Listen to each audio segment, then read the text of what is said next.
Hello, welcome to another video with Joseph Manifesting. Today's video is going to be on how I manifested my wife the second time. Now, I shared my first video of how I did it, and I shared that it was a lot more force-based, it was a lot more control-based, and this time it was a lot more flow-based. So I'm going to go into details of what techniques I did, what I ended up experiencing, and ultimately, to me, the two most important techniques I did, I will share near the end of the video. Before I get into this, please like and subscribe. All of my videos are on Neville and inner work development. I have many videos from releasing limited beliefs, SATs, revision, affirmations that I trust will be very helpful for you. Also, if you're interested in one-on-one coaching, please check the detail on my page and send me an email. We'll work out a time that works for you. Why I needed to manifest my wife this second time? Many people are probably wondering, and I was very frustrated that it happened to me again. More or less what ended up happening was the exact same thing that happened the first time. I was becoming very reactive to the 3D. My insecurities of how I was unworthy, how this person was too good for me, how they were showing that they were distancing themselves from me. I was entertaining this information again, like I did the first time. And I would not catch myself. So for about a month or two, again, looking at my journal, I'm a big journaler. I always journal everything. There was continuous fears of something going wrong, continuous fears of fights, continuously fears that if I do this, this is going to equate to something being unideal in our marriage. That if I mess up again, this is going to be the end. Now, I will share that that was an assumption that I held for a very long time. And remember, manifesting, if I feel something's unideal for a little bit amount of time, really doesn't matter. I just switch states and go back to my ideal state. But if over time I keep going back to the same state or I keep feeling that something is so, I am little by little convincing me. And that's the point of manifesting. That's the point of techniques. That's the point of affirming. Little by little, I convince me that something is so. So once I ended up reflecting on my journal and I saw that once again I did create this, honestly, for about the first couple of weeks, I was in shock. I was in disbelief. I could not believe that I did this again. Especially since I've been practicing the law for so long, I knew better. And yet, I kept becoming reactive to the 3D. I kept entertaining unideal things until finally the separation happened. And this time it was way worse as far as 3D was concerned. I had way more people that were reaching out to me to remind me of what happened. I had people continuously ask me what was happening. I had many reminders on the 3D of like what was happening. Much like in my first video, I again sat down and was like, okay, is this my heart's desire or what's happening here? And I came to the conclusion once again that yes, this is in alignment with my heart's desire, that once again, I simply just entertained unideal things. And then she was compelled to behave in a manner that reflected these inner assumptions or convictions that I felt were true about life. So it was not her fault. And that's why, to me, I'm never angry at her. I'm never like, oh my goodness, she did this. It was all me. Every experience that I have in life is always as a result of my inner convictions, every single time. So once I got out of the shock and I got out of the sadness, I got to work. And I started with doing scripting. It was very hard for me to say I'm loved or I'm in a loving relationship because there was still so much worry and fear and inner turmoil and disbelief that this was happening again, that those simple affirmations weren't ideal for me. So what I did was I wrote down on a piece of paper, here's Joseph's marriage now. And then I wrote, my wife is so amazing to me. She shows love by cuddling me, by telling me how much she appreciates me, words of affirmation, buying me gifts, cleans up the house, does small cute things for me to show me that she's thinking about me and she loves me. How do I show love? Well, I cuddle her back. I give her kisses. I give her affirmations. I buy her gifts. We go out to dinner. I let her know that she's important to me. Things like this. And I wrote this down on a piece of paper so that whenever I was feeling disempowered or I was having thoughts about what's going on out here where I'm not seeing movement, I would pull out this piece of paper that I kept in my pocket all day long. And I would remember what Joseph's marriage was like now. And I would read this. And sometimes I could read it once or twice and I would go back to feeling ideal. Other times I would still be feeling disempowered. I'd still be feeling like a victim to the 3D. And I would need to read it 5, 6, 7 times. And another helpful thing I would put on this at the top was, I've always manifested everything. I am the cause of my reality. I am the sole power. And I'll put little helpful reminders like this on the top of the page to put me in the right perspective to go, oh yeah, I am the cause. What am I doing? And then feel empowered through what it is that I'm feeling. Another thing that I ended up doing, I spent one day, I remember, for about 2 hours. I was inspired by one of Neville's videos that he shared about Dr. Mucklis. I just probably butchered that, but he has this affirmation of I have a steady, continuous income filled with mutual benefit and integrity, something like this. And he spent 18 hours saying this to himself over and over and over again. And then this doctor ended up having that exact thing happen to him. So I was like, you know what, let me sit in here for like an hour and a half. And I did that affirmation over and over and over again. And it was the first time where I felt like this, like I was in this loving marriage. And I felt like this gratitude that it was so. Then it kind of hit me through this. I was like, the inner world creates the external world. And so to desires to have. And so I just decided a couple of weeks in that I am in a loving marriage. And then my only technique from that point was, what would the feeling be like if I was in the most loving marriage? And I would surrender to it. Now, here's the thing. Your specific person is begging to be with you. Money is begging to be with you. Everything is begging to be with you. The only thing that stops it from being so is your reason. And the reason is, I'm not worthy. They're too good for me. I messed up. I'm not lovable. I'm always not chosen. This showed up in the 3D, etc. That's the reason. And so I'm not making anything happen. It's always been so. I'm just releasing reason. And so surrender to it. What would the feeling be like if I was in the most amazing marriage? Feel that heart-centered emotion. Feel that love for that state that you're experiencing, and allow it to be. The reality is, it is dying to be a part of your life. You just need to let it.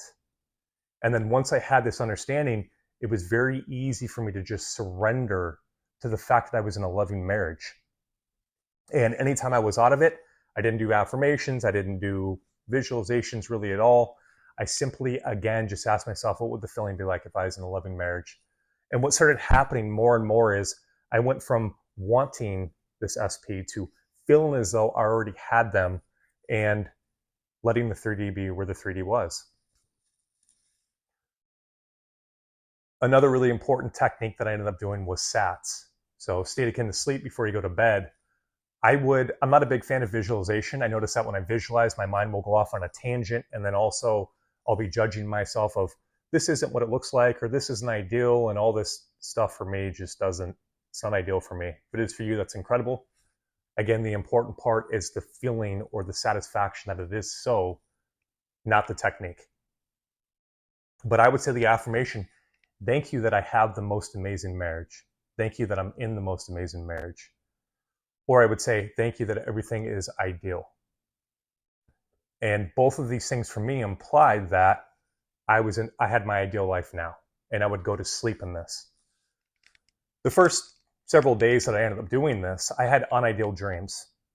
Dreams that were to the opposite pretty much of my wife loving me, being loyal to me, and in a happy relationship. The meaning that I gave it, and this is very important, is that my subconscious was releasing old information that I felt was true. And it was kind of like, this is what you used to believe, and now it's gone. And my new impression was accepted. That's the meaning I gave it. And then I'd go on with my day. If I had times where I slipped, if I had times where I was imagining something that was unideal, the key here is to be aware. What am I imagining? I am the cause. What I imagine to be true is what I experience. What am I doing here? And the moment that I can have that little space, or I can catch myself in the middle of unideal conversations that I'm having with me and just pause it and go, hold on, is this what I want to experience? Is this what I want to see in my 3D? No? Okay, let's let it go. This is what I want to experience. And then again, visualize something. And for me, what would the feeling be like if I was in the most amazing marriage? And then surrender to it until I felt as though I was. Another big thing that I highly suggest, and this is more of like I shared in my last video, I did it way more flow-based, and it was way more flow-based for the reason being that The first time that I was in states where I was having thoughts that weren't in alignment with what I was choosing to experience, I was fighting it. I was causing inner turmoil. I was caught up in judging myself and overanalyzing myself for having these thoughts and almost empowering more of the same. Where this time around, all I did was I paused and went, I am the observer. I am consciousness. There is a thought pattern going through my mind. This has happened way before this person, so it's not due to the situation. I've been having these thoughts since I was a child. I remember feeling not worthy when I was 3 years old. I remember feeling like I wasn't important or appreciated when I was 3 years old. It's not this person. This person is an echo of what I whisper in secret. So let me drop the story. And if there's a sensation in the body, or there's an emotion in the body, or a limited belief in the body, let me feel it. I'll observe it.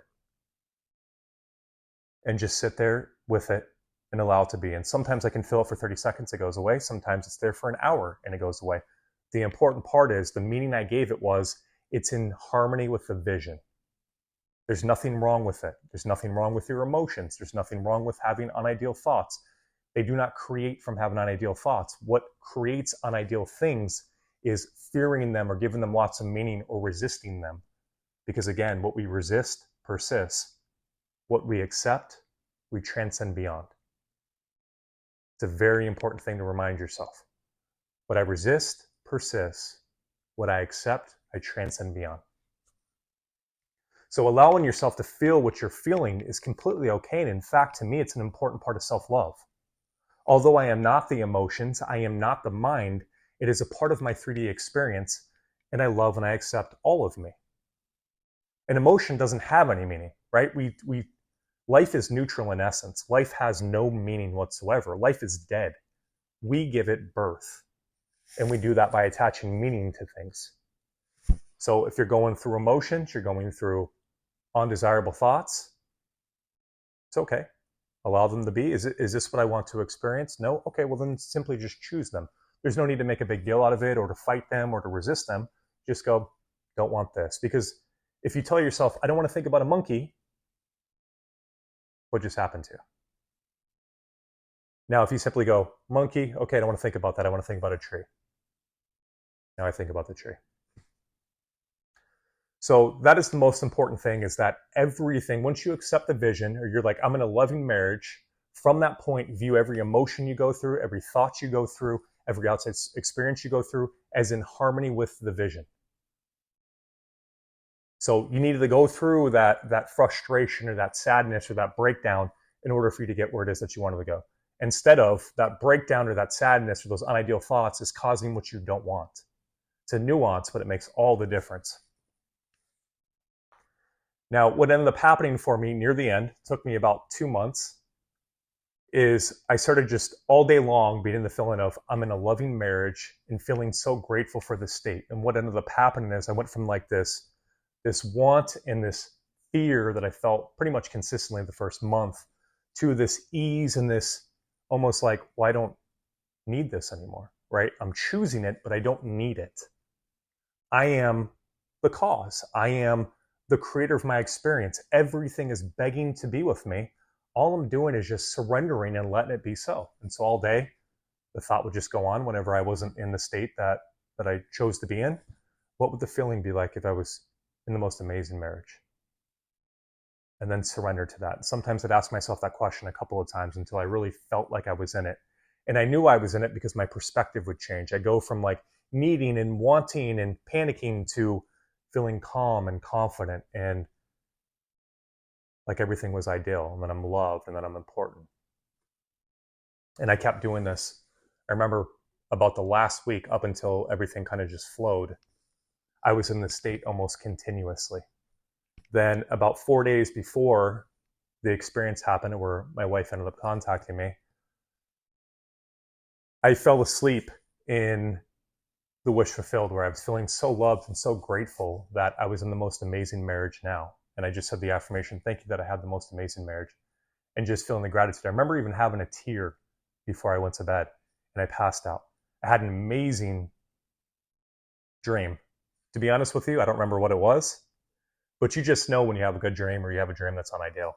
And I knew that it was a good dream. I woke up at like 2 o'clock in the morning. I went back to sleep Same exact thing happened to me again.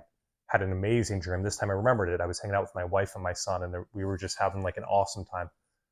Woke up, that was like 5 in the morning. I woke up, went to bed again, had another ideal dream.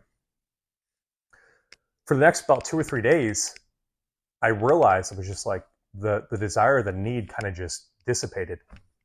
And I just knew that we were happily married. And in fact, there was kind of like some indifference. And also I felt very discontent. And another thing that ended up happening is usually those doubts or those fears or whatever would come up, and I'd have to consciously, nope, I don't choose that thought. I don't want to experience that, or I don't want to think that. And then think what it is that I want to think. But in this instance, the thoughts were automatically being rejected. I realized I once again was in the Sabbath state. My desire to do any affirmations, my desire to do any visualizations was completely gone. I was just in a deep mental rest.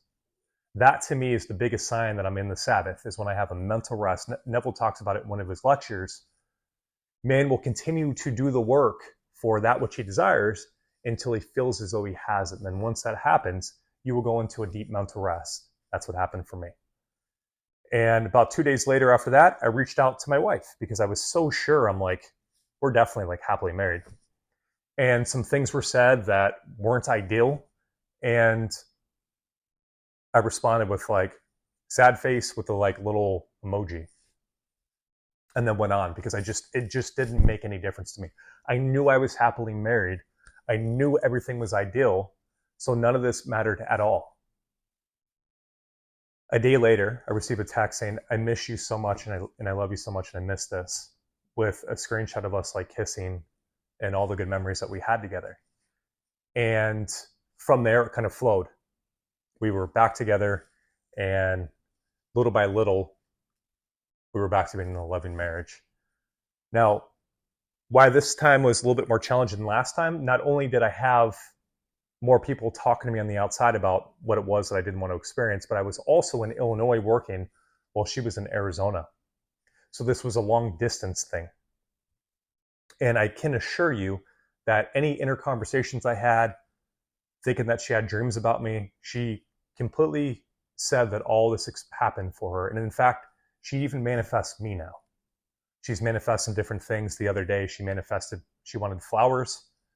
She just assumed I was gonna get her flowers. I did, and she's like, wow, it's so awesome. I love the law. So this is the most important thing with techniques, is feeling as though it is true now, feeling a conviction that it is true now. You are convincing yourself that this is true now. I highly suggest that you stay away from social media. You stay away from going on TikTok and all these other things, because what will end up happening, you see something about issues in marriage, well, all of a sudden, what are you thinking about now? Instead, live from your inner world. Leave the outside alone. Stay away from talking to your relationship to other people, unless it's somebody who's in the law and is going to share ideal things. Listen to only things that are feeding your brain. Spend as much time as you can in your inner world. Visualize or affirm as much as you can, or just, how would it feel if I was in the most wonderful marriage now? And then make sure that you do affirmations or visualize before bed for sleep. And an important technique, if you struggle with staying awake during doing sats, or you struggle with the scene, simply just pay attention, do an affirmation that implies that it's finished, and focus on your heart. Focus on feeling the love for the state that you're choosing. Focus on feeling how wonderful it is that you now have what before you desired.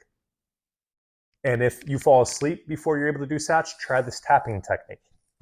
You just tap right hand, left shoulder, left hand, right shoulder, back and forth. This activates the left and right side of your brain, so it slows down your logical mind. Also, your logical mind is focused on doing something, so then that way when you say an affirmation, you can really surrender to it. You can focus on it. And then as soon as you're in the state, then go ahead and just stop and drift off to sleep. I hope today's video was helpful. If it was, please like and subscribe. The more that this is shared, the more that this is liked, the more people that are benefited from this information. And believe me when I say there's a lot of people that want to manifest a specific person, and for good reason. Thank you so much for watching the video. Take care, guys.